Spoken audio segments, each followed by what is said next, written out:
Hadirin para jamaah, alhamdulillah setelah kita tunaikan kewajiban kita sholat maghrib berjamaah, insya Allah kita lanjutkan dengan ibadah yang sangat mulia sampai nanti menjelang isya dengan duduk di majelis ilmu sekaligus kita niatkan thalabul ilmi dan juga itikaf. Mudah-mudahan selama kita berada di majelis ini dosa dan kesalahan kita digugurkan oleh Allah Subhanahu wa taala. Amin. Sebelum kita mulai, kita awali terlebih dahulu dengan pembacaan Sayyidul Istighfar.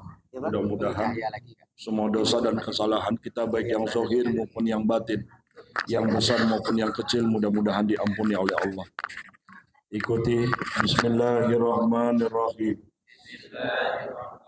Allahumma anta rabbi la ilaha illa anta khalaqtani wa ana abduka wa ana ala ahdika wa wa'dika mastata'tu a'udzubika min syarri ma sana'tu abu'u laka bi ni'matika alayya wa abu bi zanbi wa birli wa innahu la yaghfiru dzunuba illa anta.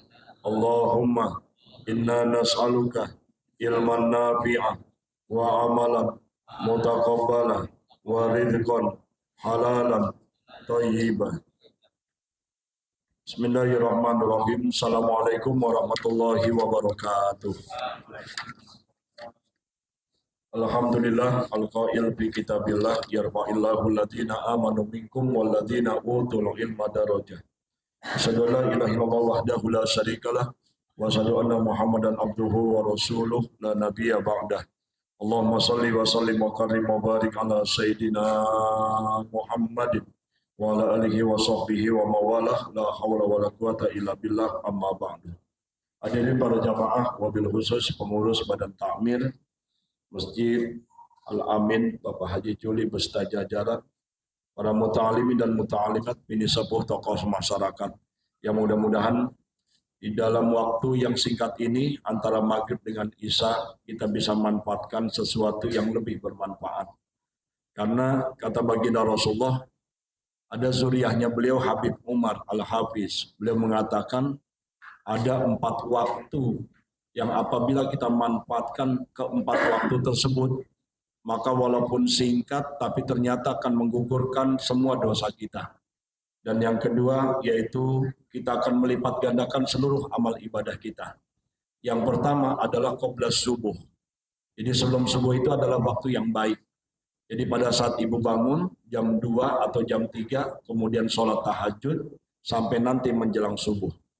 Kemudian yang kedua adalah ba'da subuh hatal isra. Waktu yang kedua yang begitu istimewa yaitu antara ba'da subuh sampai nanti menjelang matahari terbit. Di situ dianjurkan kita untuk berbanyak berzikir. Salah satu diantaranya itu untuk memperbanyak ya Fattah, ya Razak, ya Kafi, ya Mughni. Ya Fattah, ya Razak, ya Kafi, ya Mughni. Kemudian tambah lagi yaitu dengan ya Latif, ya Latif, ya Latif 129 kali. Kemudian yang ketiga yaitu qoblal maghrib, yaitu sebelum maghrib, itu waktu yang bagus. Di tengah orang lagi dalam keadaan macet, di tengah orang lagi dalam keadaan sibuk, dia pulang dari kerjanya, kita masih ingat kepada Allah Subhanahu wa taala. Dan yang keempat, kata Habib Umar, bahwa waktu yang bagus di mana gugur dosa kita, kemudian dilipat gandakan amal ibadah kita, yaitu bainal maghrib wal isya, antara maghrib dan isya. Hari ini adalah waktu yang ijabah. Mudah-mudahan semua doa dan hajat kita dikabul oleh Allah Subhanahu wa taala. Kita doakan mudah-mudahan Allah panjangkan umur kita, Allah sehatkan badan kita, Allah istiqomahkan ibadah kita, Allah jadikan keluarga kita sakinah, mawaddah, warahmah. Anak dan cucu kita menjadi anak cucu yang soleh dan solehah. Ya Allah, berikanlah pada kami rezeki yang halal dan berkah. Ya Allah, berikanlah pada kami rezeki yang halal dan berkah. Ya Allah, berikanlah pada kami rezeki yang halal dan berkah. Mudah-mudahan Kau berikan kesempatan kepada kami yang hadir di majelis ini untuk bisa berziarah kembali ke Mekah Al-Mukarramah dan Madinatul Munawwarah. Ziarah ke makam baginda Rasulullah Allah. Ya Allah, wafatkanlah kami dalam keadaan sujud kepadamu ya Allah. Wafatkanlah lidah kami selalu zikir kepadamu ya Allah. Wafatkanlah lidah kami selalu bersalawat kepada nabimu ya Allah. Wafatkanlah kami dalam keadaan ibadah. Wafatkanlah kami dalam keadaan husnul khotimah. Khususan mu'allif hadzal kitab. Dan kita khususkan buat pengarang kitab Bulughul Maram Al-Hafidz Ibnu Hajar Al-Asqalani. Allahumma ghafara dzunubahu wa satara ayubahu wa nafa'ana bi ulumih bisiril Fatihah. A'udzubillahi minasyaitonir rajim. Bismillahirrahmanirrahim. Alhamdulillahirabbil alamin. Arrahmanir rahim.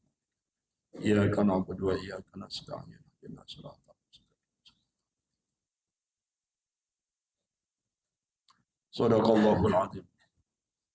Kita lanjutkan, bisa dibuka halaman 8, hadis yang ke-6. Hadis yang ke-6. Bismillahirrahmanirrahim. Wa an Abi Hurairah qala qala Rasulullah sallallahu alaihi wasallam la yaqtasilu ahadukum fil ma'id da'im wa huwa junubun. Dari Abi Hurairah radhiyallahu an berkata Rasulullah sallallahu alaihi wasallam bersabda, janganlah seseorang di antara kamu mandi dalam air yang tenang. Air yang nggak mengalir, yang dia itu ngendep, wahwa junubun, sementara dia dalam keadaan junub. Karena walau bagaimanapun air yang mengalir itu lebih fresh, lebih sejuk dia ketimbang air yang tidak. Karena kalau air yang dia nggak ngalir di situ-situ aja, mohon maaf, kotoran kita ngumpul di situ, itu hikmahnya. Jadi hikmah tasrihnya. Adapun hikmah kenapa kita dimakruhkan di sini bukan dilarang tapi makruh karohatan zi, yaitu dimakruhkan. Ya, kenapa? Karena di situ habis buat keramas, kemudian habis buat sabunan dan sebagainya. Maka ngumpul di situ semua. Tapi kalau airnya itu mengalir, ya, maka itu sah-sah saja, nggak ada masalah. Oleh karenanya di dalam kitab Ibanatul Ahkam dijelaskan, ya. Jadi hikmah daripada tasrih, hikmah daripada syariat, kenapa seseorang itu nggak boleh, baik air kencing, seseorang itu kencing, buang air kecil di tempat air yang dia nggak ngalir, karena memang dia di situ-situ aja. Ya, itu dia. Nanti ada adabnya, seseorang nggak boleh dia kencing di tempat air yang nggak ngalir, termasuk dia al-muthmiro, nggak boleh tuh. Seseorang dia itu air kencing, dia kencing di tempat pohon yang sedang berbuah, itu nggak boleh. Ya, sampai sedemikian rupanya. Jadi wajarlah apa baginda Nabi Muhammad Rasulullah itu diutus wa ma arsalnaka illa rahmatan lil alamin. Jadi Nabi Muhammad itu diutus bukan hanya untuk manusia, tapi seluruh alam. Bisa dibayangkan pohon yang sedang berbuah dikasih adabnya kita untuk tidak boleh kencing di atas pohon yang berbuah. Kemudian apalagi di lubang, mohon maaf, lubang yang di situ ada hayat atau kehidupan, itu nggak boleh. Jadi mohon maaf, Bapak tahu tuh, itu ada lubang itu keluar masuk semut tuh. Ya, dalam hati Bapak, dalam hati nih mohon maaf, biarin gua kencingin dah, biar semut banjir dah tuh. Itu nggak boleh tuh. Ya, kenapa? Karena walau bagaimanapun di situ ada hayat, ada kehidupan di situ. Ya, sama aja. Kalau kita ada kehidupan di situ, kemudian kita dijailin, sama juga. Sampai sedemikian rupa. Kemudian apalagi, yaitu tempat di mana orang nunggu, halte, itu nggak boleh. Nanti Bapak bisa buka ya, di dalam kitab Matan Takrib ada beberapa tempat yang memang nggak boleh kita kencing di situ. Ya, yaitu tempat di mana nunggu. Mohon maaf aja, kalau di kita, ya kalau udah ketemu halte, baunya apa? Alhamdulillah, ya baunya bau pesing itu dia. Saya bulan Agustus, alhamdulillah dikasih kesempatan untuk ke Dubai. Jadi sementara ini kita nganggap bahwa kiblat kita itu selalu dikit-dikit umat Islam ke Singapura. Kalau untuk tertib Singapura, untuk bersih Singapura. Sekarang udah kalah, Pak. Dubai, udah. Jadi di Dubai itu mohon maaf ya, kita nyari kesalahan Dubai, nyari puntung rokok nggak ketemu kita. Nggak ketemu, ya. Kemudian itu yang namanya saya masuk ke toiletnya mohon maaf bisa buat tidur itu. Bisa buat tidur. Tapi kalau masjid sama musola, ada tamu yang datang, Pak Ustadz, mohon maaf, kira-kira toiletnya sebelah mana ya? Gak usah pakai tulisan, pakainya apa? Ngendus aja. Nah, kalau udah bau pesing, disitulah tempat toiletnya. Ya, saya pernah ke salah satu masjid, udah lagi mules dan sebagainya, kita masuk, apa yang terjadi? Ternyata di WC-nya itu ada yang kuning-kuning belum disiram. Apakah ini yang diajarkan oleh Rasulullah? Tidak. Yang diajarkan Rasulullah itu ya hakikatnya kayak Dubai itu. Itulah yang diajarkan Rasulullah yang harus dipraktekkan dalam kehidupan kita. Di kamar mandi di sana tidak ada tulisan an-nazofatu minal iman, nggak ada. Tapi di masjid dan musola kita gede-gede banget an-nazofatu minal imannya. Tapi alhamdulillah bau air kencing. Itu dia, ya. Nah, ini khawatir. Ada satu riwayat baginda Rasulullah itu kalau setiap sore beliau mampir sering ke makam Baqi. Jadi kalau Bapak tahu makam Baqi itu sebelah kiri dari Masjid Nabawi. Di situ dimakamkan keluarganya baginda Rasulullah. 9 istrinya Rasulullah dimakamkan di situ. Anak-anaknya beliau dimakamkan di situ. Ruqayyah, Zainab, Ummi Kulsum, kemudian Abdullah, Qasim, Ibrahim dan sebagainya dimakamkan di situ. Termasuk cucunya beliau Hasan dan Husain. Termasuk dimakamkan Utsman bin Affan. Satu istrinya Rasulullah yang tidak dimakamkan di Baqi adalah Siti Khadijah. Siti Khadijah dimakamkan di Ma'la. Itu dia. Nanti saya ceritakan tentang Ma'la. Kemarin saya habis ziarah ke sana. Jadi di Ma'la itu jarang jamaah haji sama umroh ziarah ke sana, Pak Haji. Kenapa? Padahal di Ma'la itu, Masya Allah, di situ dimakamkan Ibunda Siti Khadijah. Siti Khadijah nggak bisa dipisahkan, Bu, dari dakwahnya Rasulullah. Jadi kalau ibu-ibu di kota Mekah, selama di kota Mekah 4 hari, 5 hari nggak ziarah ke Ma'la, terlalu, atau Mairama, terlalu. Benar, ibu ke Baqi ke makam ziarahnya makam 9 istrinya Nabi Muhammad, tapi ke Ma'la enggak. Dan buat orang yang Indonesia, itu nanti ada makam cucunya beliau, yaitu Sayyid Muhammad bin Alwi Al-Maliki. Mohon maaf, ini kitabnya beliau nih, Ibadatul Ahkam. Jadi makanya saya kalau udah berangkat ke sana udah wajib saya ziarah. Ya, saya nggak pernah ketemu dengan Sayyid Muhammad bin Alwi Al-Maliki, tapi saya pernah ketemu dengan salah satu anaknya beliau. Saya minta ijazah.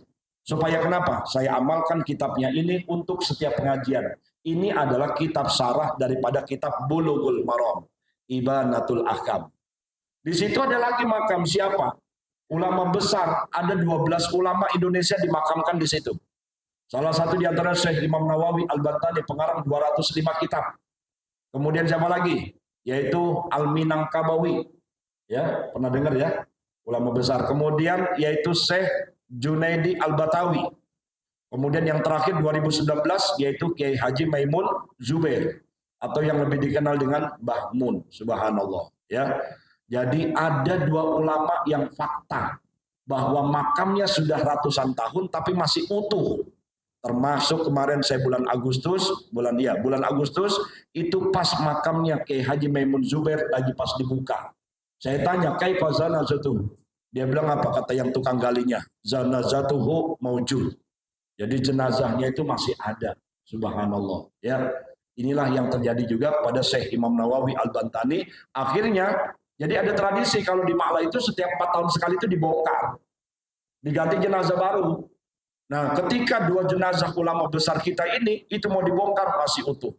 Karena masih utuh jadi nggak jadi dipindahin. Ya, subhanallah. Ya, Allah tunjukkan kebesarannya untuk para ulama dan para aulia, jenazahnya tidak akan dihancurkan oleh bumi. Jadi, hadirin para jamaah.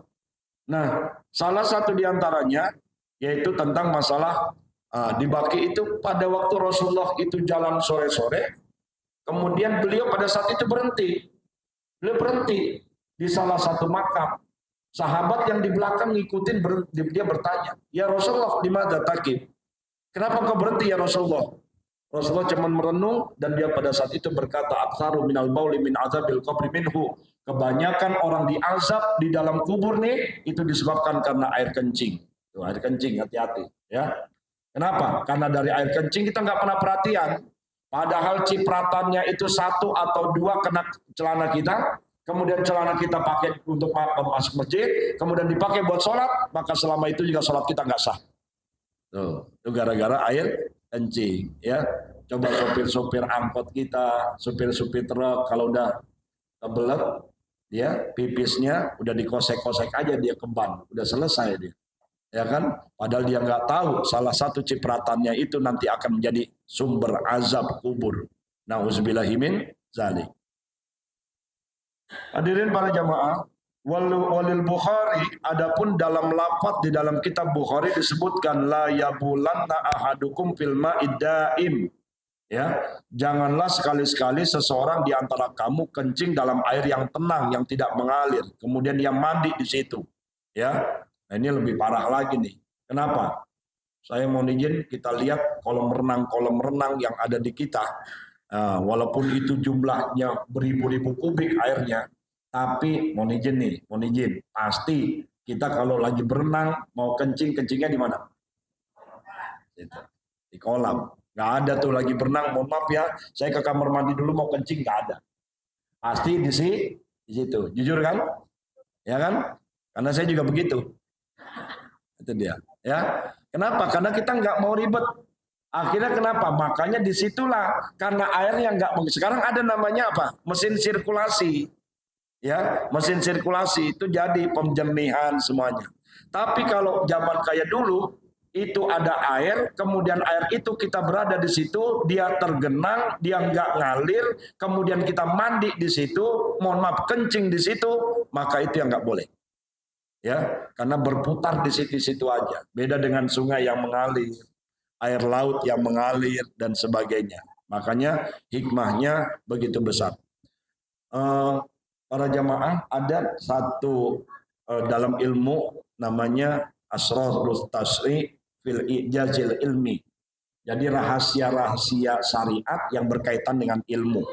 Nah, ternyata apa yang disampaikan oleh baginda Rasulullah, apa yang dicontohkan oleh beliau itu tidak ada yang bertentangan dengan ijaz ilmu.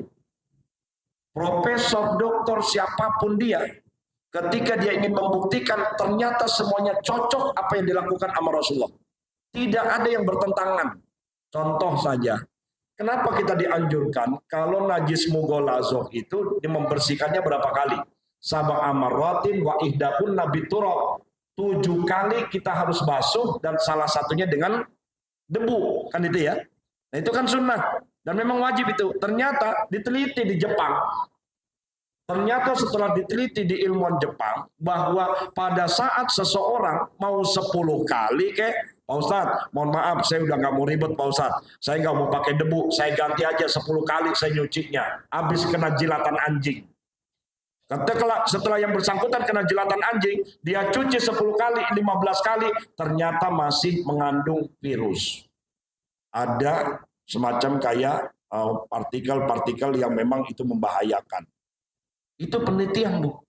Dan ternyata wa ihdahunna biturab, salah satu dari 7 itu harus dengan debu. Nah, ternyata debu itulah yang akan menghilangkan semuanya. Diteliti pakai laboratorium.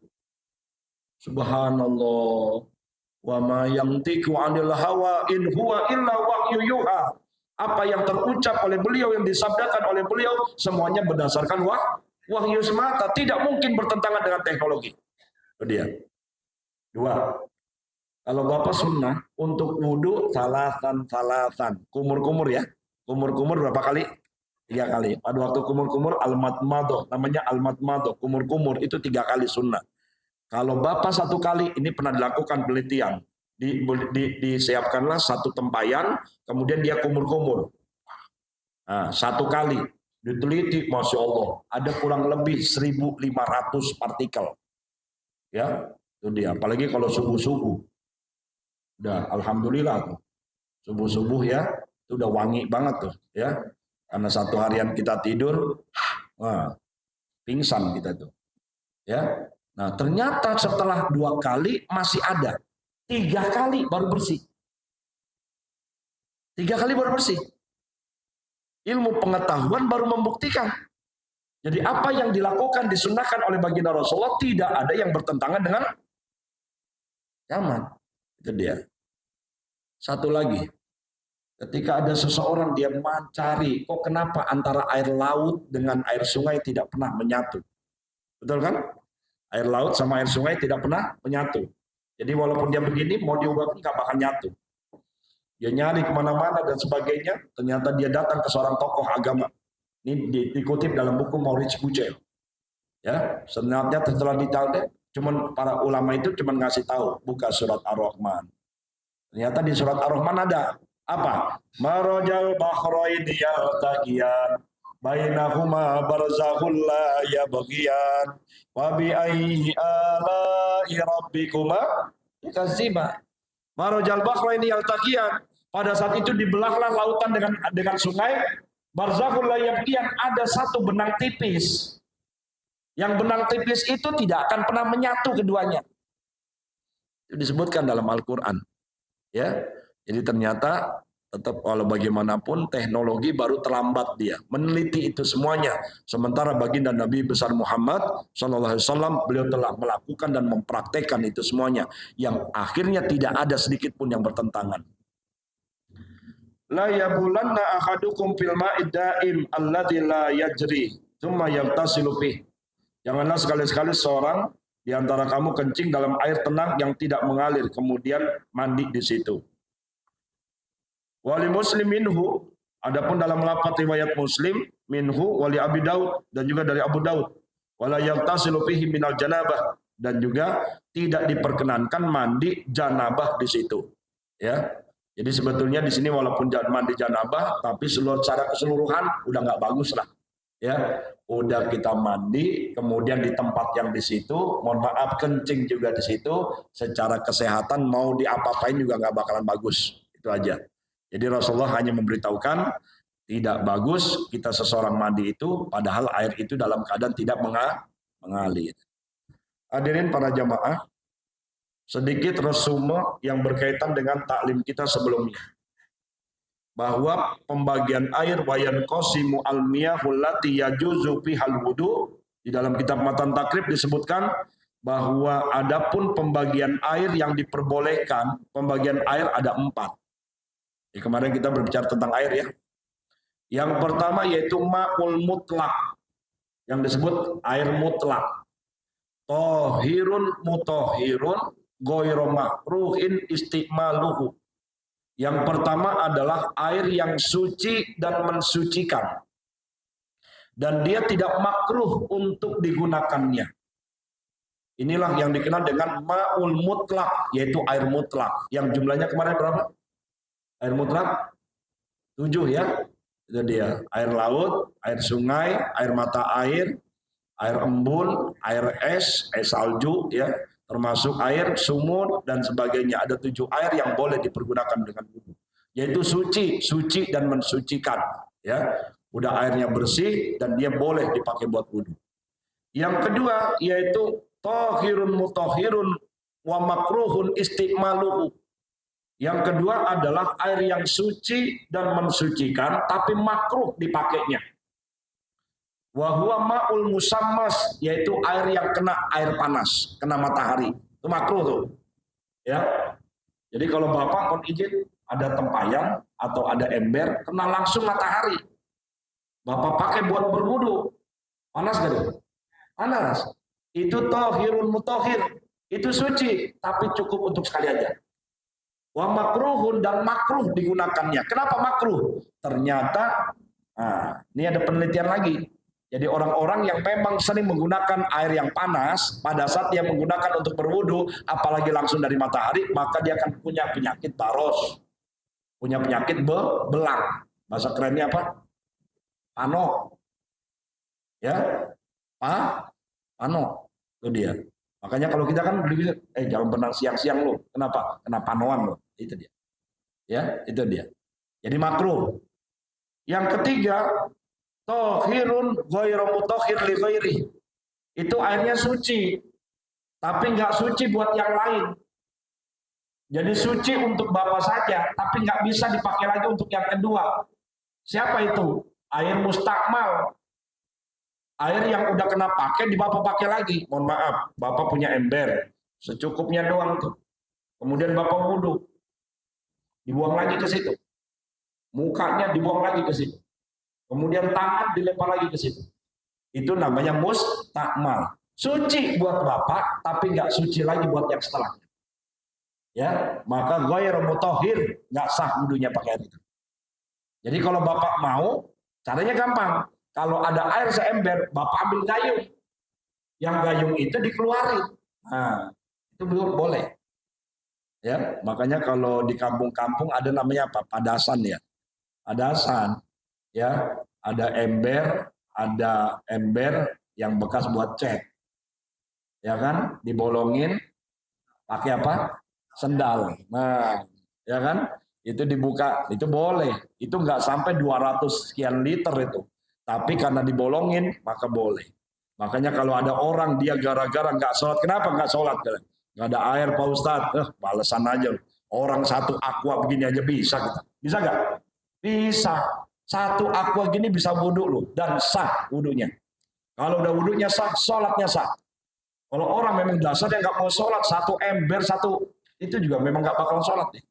Jadi kembali lagi kepada nawaitunya. Wa an rajulin sahiban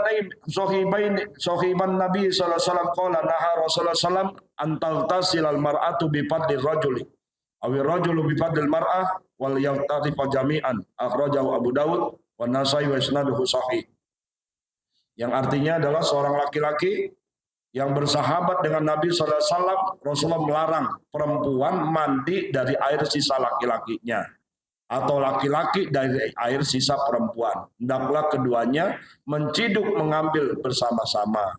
Ya, jadi kalau melihat hadis ini mungkin, mohon maaf ya, ini masih sifatnya umum. Tapi dalam ibadatul ahkam untuk khusus buat suami istri, mohon maaf ya, buat suami istri maka sah-sah saja. Ya, boleh-boleh saja. Rasulullah itu romantis loh. Ya. Rasulullah itu romantis.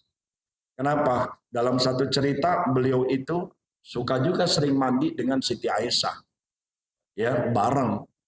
Ya, itu dia. Jadi itu gambarannya. Nah, ada satu keistimewaannya Rasulullah lagi. Wala yuro atharu baulin fi samsizu fitonin. Jadi Nabi Muhammad itu mohon izin ya.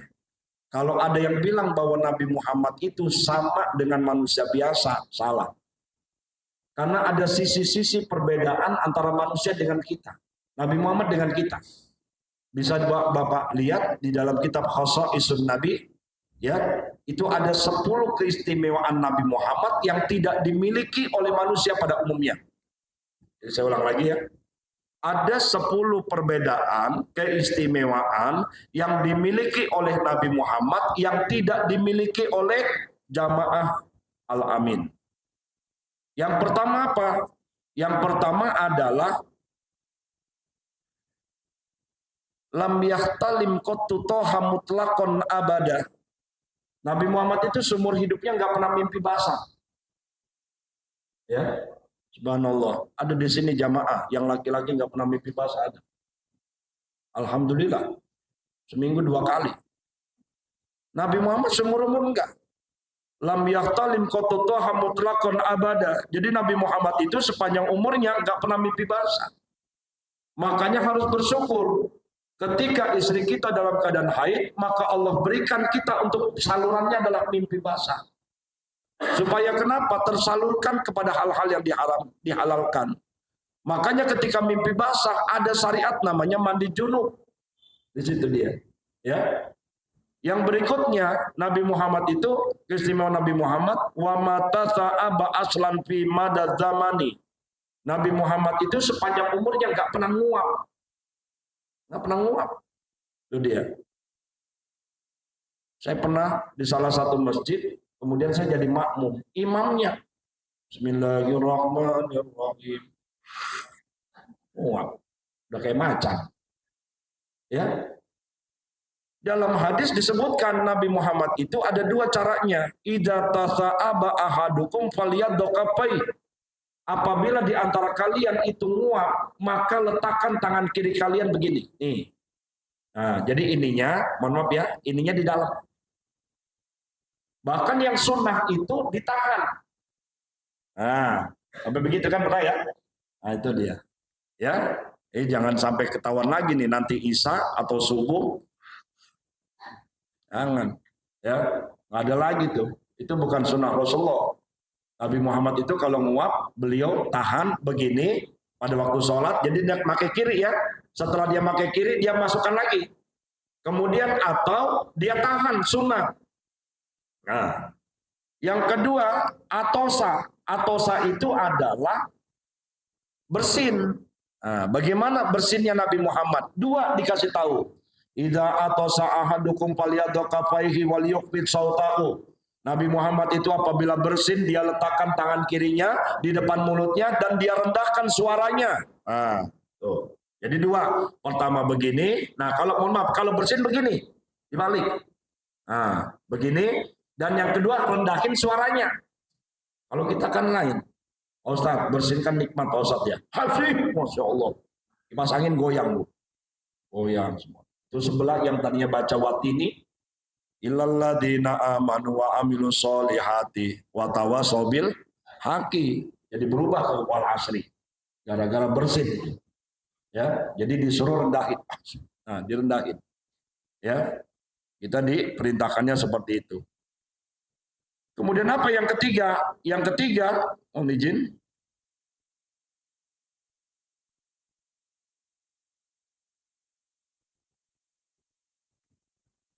Yang ketiga kekhususannya Nabi Muhammad. Nah, ya.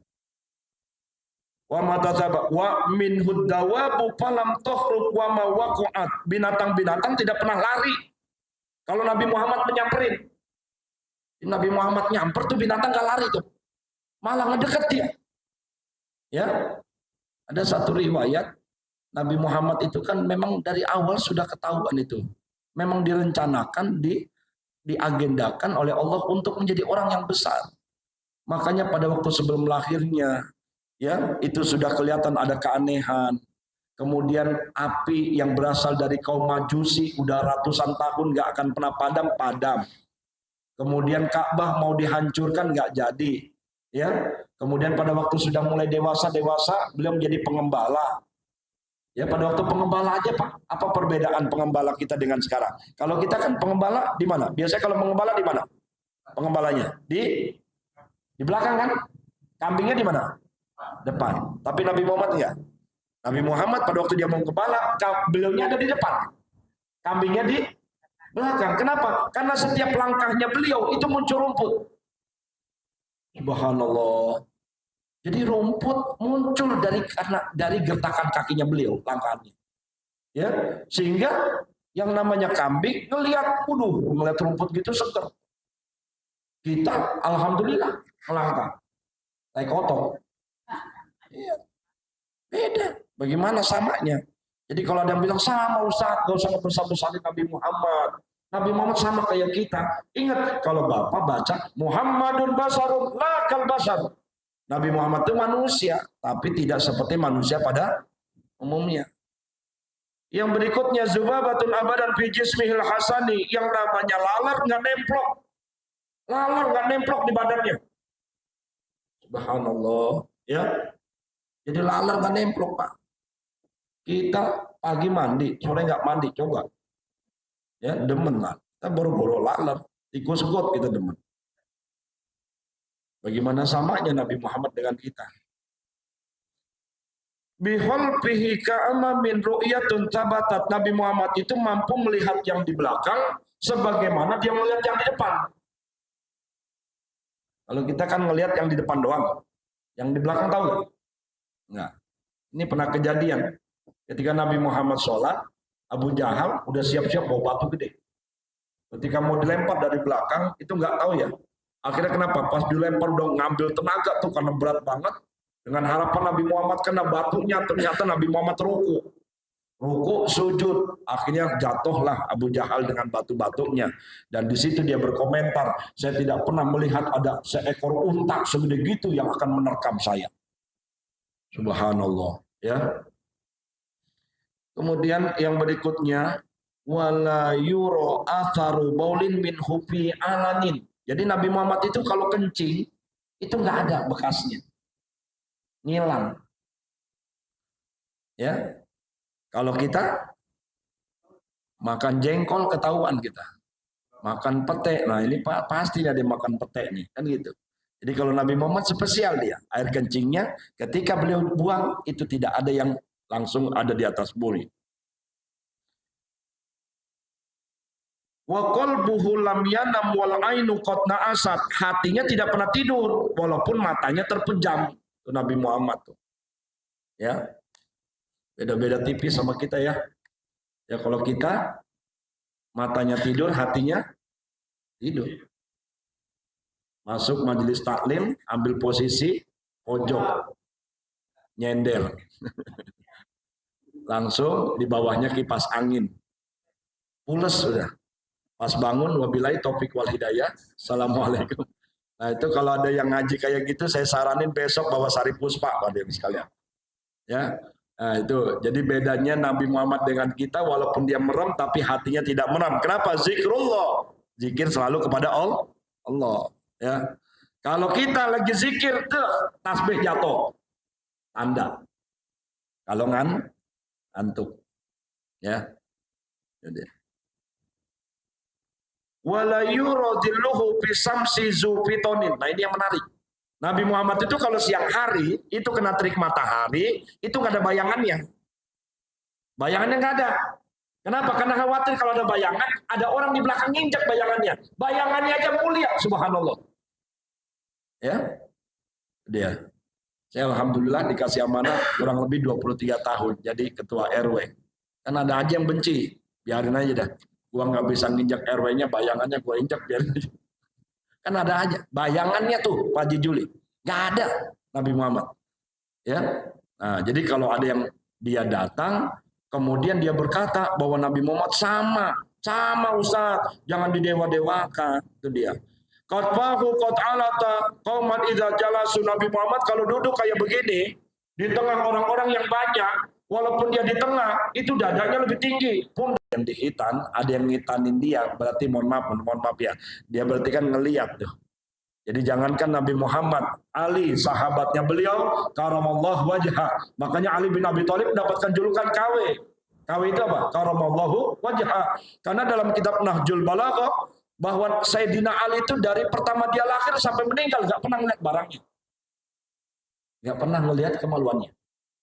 Apalagi junjungan alam baginda Nabi besar Muhammad SAW.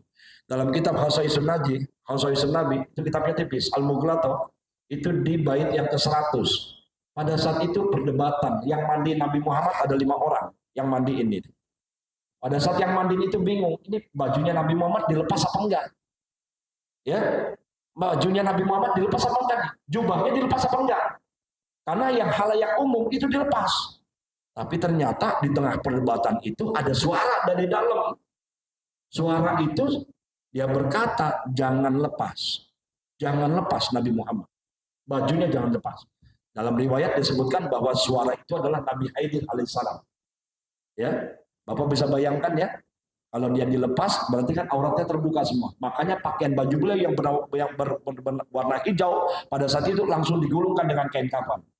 Ya, langsung dimandikan. Demikian rupa. Insya Allah. Jadi kalau kita mandiin presiden, yang mandiin pasti bangga, Pak. Bangga. Siapapun dia. Saya alhamdulillah, Bapak mungkin masih ingat ada ulama besar masih muda meninggal dunia, Al-Mukarram Ustadz Jeffrey Al-Bukhari.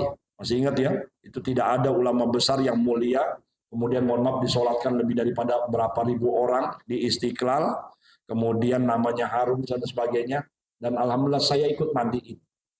Pada waktu kejadian dia meninggal, ditelepon saya langsung berangkat ke rumahnya, saya ikut mandiin. Pada saat saya selesai mandikan, itu wartawan udah di depan tuh. Bagaimana Pak Ustadz? Jenazahnya bagaimana? Uskut, diem udah. Karena yang berat, petugas yang memandikan itu yang berat, mohon maaf. Itu menjaga aib. Menjaga aib itu. Karena dari dialah sumber aib yang pertama itu. Jadi kalau yang mandiin, itu Masya Allah. Itu tugas. Makanya wajar kalau Rasulullah berkata, kalau buat orang yang mandiin, kalau dia mandikannya dengan ikhlas, maka dia akan mendapatkan satu pahala bagaikan gunung Uhud dia. Kalau dia ikhlas. Makanya kan ada di beberapa daerah, mandiin itu tarifnya gede, Pak. Inna lillahi wa inna ilaihi raji'un. Wah ini kenceng nih kayaknya. Orang kaya kayaknya nih. Nah, ya. Gila orang kaya ngeblok langsung. Orang miskin, wah ini mah ampok nih kayaknya. Paling gocap nih, begitu. Jangan, ikhlas, bismillah. Ya, Nah, yang kedua adalah siapkah yang bersangkutan menutup aib? Kenapa? Uzkur mahasinatukum wa kufu sayiatikum. Ya, tutup tuh aibnya dan sebut kebaikannya. Ya, itu dia. Makanya tugas buat para amil, yang para petugas mandiin jenazah, ya kita doakan mudah-mudahan istiqomah. Amin. Syekh Imam Nawawi melanjutkan, fadilahnya hadhil khasaisu faqad atakun aminan min syarrin narin wa surakin wa min mihanin. Nah, ini kalau kata Syekh Imam Nawawi, jadi kalau saja kalian itu percaya dan yakin yang 10 keutamaan tadi itu difotokopi dan dilaminating, kemudian ditempelkan di rumah, apa yang kata beliau? Itu akan terhindar dari hal-hal yang buruk, terhindar dari yang namanya pencurian, terhindar dari rumah itu dari kebakaran dan lain sebagainya. Tuh, bayangkan baru syair berkaitan dengan keistimewaannya baginda Rasulullah Shallallahu Alaihi Wasallam. Kitab Bulughul Maram ini lebih banyak berkaitan dengan masalah hadis-hadis yang berkaitan dengan fikih. Wa an Ibnu Abbas anna Nabi sallallahu alaihi wasallam kana yaqtasilu bi fadli Maimunah akhrajahu Muslim. Kenapa? Dari Ibnu Abbas yang berkata bahwasanya Nabi pernah mandi dengan air sisa mandi Maimunah, dikeluarkan oleh Muslim. Nah, disitulah makanya pada akhirnya diperbolehkan untuk suami istri boleh-boleh sah-sah saja.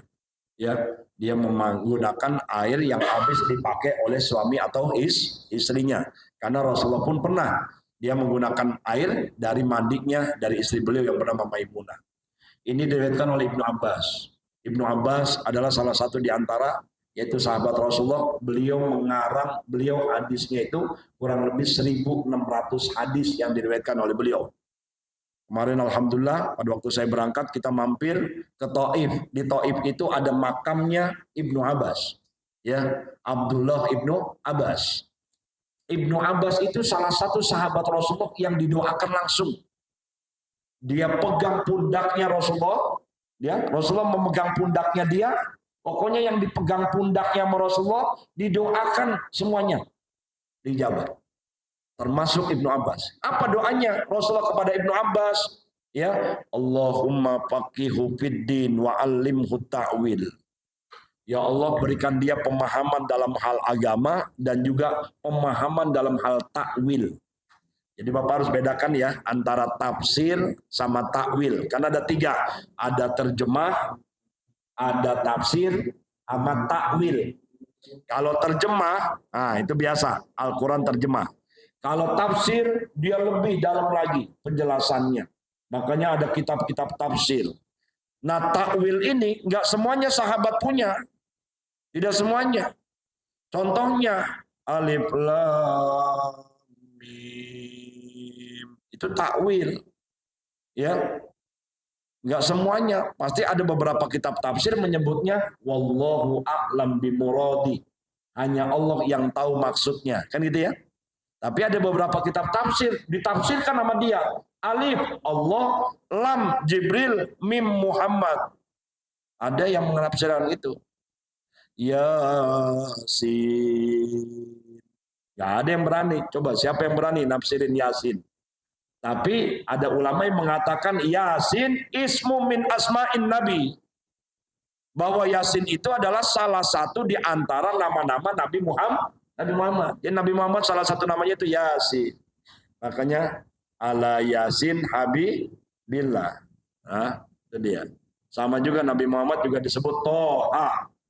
Ya. Kenapa? Salah satu di antara namanya Nabi Muhammad adalah Toha. Itu dia. Wali ashabi sunan igtasala ba'dul azwaj an-nabi sallallahu alaihi wasallam fi jafnan. Faja'ahu yaghtasilu minha faqalat inni kuntu junuban faqala innal ma'a la yujnib. Menurut riwayat para penyusun kitab sunan, sebagian dari istri Nabi SAW pernah mandi di dalam satu tempat air. Lantas Nabi datang akan mandi dengan air itu, maka istri beliau berkata, sesungguhnya aku sedang junub. Nabi menjawab, sesungguhnya air tidak ikut menjadi junub. Jadi nggak ada pengaruh. Yang junub itu adalah orangnya. Ya, Nanti ada beberapa hal yang perlu saya beritahukan. Ada 8 hal yang nggak boleh dilakukan oleh orang yang junub.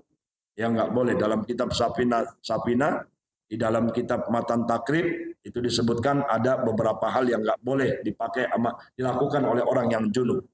Salah satu diantaranya tidak boleh dia masuk masjid, tidak boleh dia memegang Al-Quran dan sebagainya. Ya, termasuk buat mereka yang sedang haid. Wa an Abi Hurairah radhiyallahu anhu qala Rasulullah sallallahu alaihi wasallam tahurun ina'u ahadikum idza walagha fihil kalbu ayaghsiluhu sab'a marrat. Nah ini dia. Jadi yang berkaitan dengan bejana, yang bejana itu kalau mau bersih yang dari bekas jilatan anjing, maka dia harus dicuci berapa kali? 7 kali. Salah satunya yaitu dicampur dengan tanah. Ya, ini mohon izin. Kalau misalnya ada tempayan, ada ember yang di situ, ya mohon maaf ya, anjing begini nih masuk. Nah, itu mau nggak mau harus semuanya tuh, ya harus dibuang semuanya. Kenapa? Karena sudah nggak mungkin lagi dipakai. Itulah Pak, anjing tuh, ya. Makanya para imam madhab membedakan ada minimal 2. Tapi Imam Syafi'i mutlak, udah nggak boleh miara anjing. Ya, di rumah tangga seorang muslim. La yadkhulul malaikatu anna fi baitihim anjing. Makanya Bapak jangan heran kalau di Kairo, di Mesir itu ada beberapa ulama yang dia miara anjing. Dalam rangka apa? Dalam rangka untuk mengamankan pertanian, kemudian perkebunan, ya, termasuk apa? Kita lihat tuh, polisi, ya kan? Polisi yang narkoba pakai apa tuh? Anjing. Ternyata saya baru tahu dari Ustadz Abdul Somad, binatang ciptaan Allah yang paling dengusannya tajam itu bukan anjing sebetulnya. Cacing. Cacing itu 5 kilo. Jadi mohon izin. Jadi kalau ada bangkai 5 kilo, itu cacing udah tuh. Cepet tuh. Makanya kalau jenazah nggak perlu nunggu seminggu, udah 3 hari, cacing. Oh, langsung tuh. Woi bro, ada brownies nih. Oh, ya teman-temannya tuh. Ya, tapi kan nggak mungkin polisi pakai cacing. Masa mau narkoba pakai cacing? Ya, cacing tuh. Baru yang kita tahu adalah anjing. Kalau buat itu nggak ada masalah. Ya, tapi kalau jumhur ulama, Imam Syafi'i, Imam Hanafi, dan Imam Hambali, hukumnya haram. Ya, wallahu a'lam bishawab. Apa penyebabnya? Tapi yang pasti bahwa itu menyebabkan Allah tidak turunkan rahmat pada mereka yang rumahnya ada anjingnya. Walaupun hanya satu, saya bilang ya, Imam Malik yang memperbolehkan seseorang miara anjing untuk keamanan. Untuk keamanan. Tapi kalau untuk piaraan tetap boleh. Wallahu a'lam bishawab. Mudah-mudahan bermanfaat. Kita tutup majelis ini dengan pembacaan Ummul Quran surat Al-Fatihah. Mudah-mudahan Allah panjangkan umur kita sehingga kita bisa bertemu di 2 minggu yang akan datang. Al-Fatihah. Bismillahirrahmanirrahim. Alhamdulillahirabbil alamin. Iyyaka na'budu wa iyyaka nasta'in.